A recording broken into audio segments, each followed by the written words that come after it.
Um, I've been wearing my Pompey shirts every time I've read so far, 4 times, and I've run out. This is my last one, so I got to spend more money in the club shop or stop writing poems about Portsmouth. Anyway, the first one tonight is about.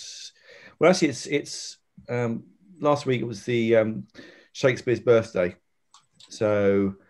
And I come from a family where Shakespeare was very important. My father was a huge fan, is a huge fan, and used to take us all the time for surprise birthday parties to Stratford-on-Avon, whatever age we were. So this poem, well, it's actually a senru, is about that experience. It goes, on being taken to watch Akira Kurosawa's Japanese version of Macbeth for my 12th birthday, when all I wanted to do was go to the football. Deceit and hubris leads to lengthening speeches. Everybody dies. And then the next poem is also based on, it actually mentions football, but it's actually about, I suppose, linked to more recent events, I suppose. It's from my book, Landings.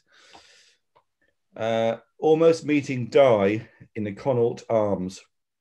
Connaught Arms was an old pub in Portsmouth, local corner pub in Portsmouth that's no longer there. Anyway, almost meeting Di in the Connaught Arms.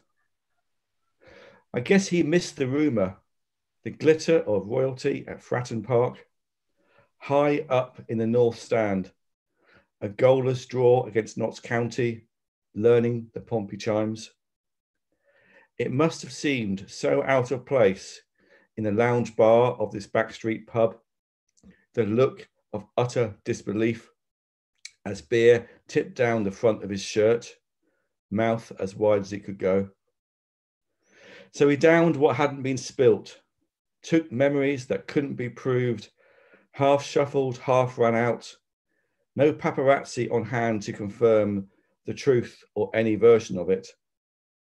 Would this still be his crowning story? Polishing treasured thoughts decades after the event, the princess in the Connaught, so close to speaking distance.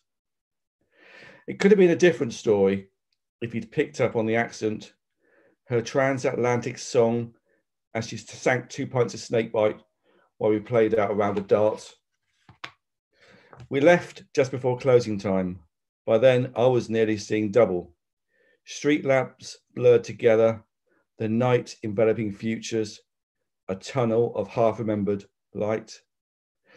Our Di went back to Canada, her look-alike life of fake belief, until the night the work dried up. I heard she cut her hair straight after, dyeing it midnight black.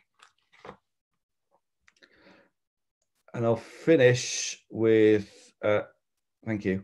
I'll finish with a third poem, which is part of a long sequence of running poems. I used to run marathons, and this is a poem around Portsmouth. And this poem is about the Wilhelmina J, which was a scallop trawler that sank 30 years ago this month. She was hit by a much bigger ship. Obviously, all the crew were lost. And the poem comes from the court records. Wilhelmina J.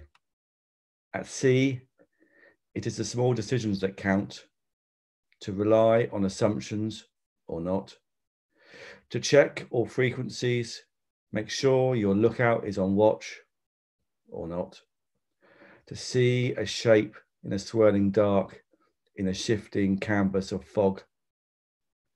As always, a series of coincidences, of misunderstandings and mistakes, and not this damp wool blanket of a night, heavy on ship and water alike, and not names on a plaque in the bridge tavern, in the apportioning of blame. And so, running past a pile of lobster pots, a chiller trailer and fishing boats is not the time to think of giving in to aches and pains of inconsequence, but is the point to pick up your heels and live life fast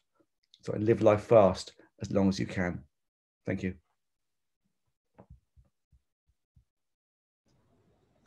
Thanks very much, Richard. Thank you.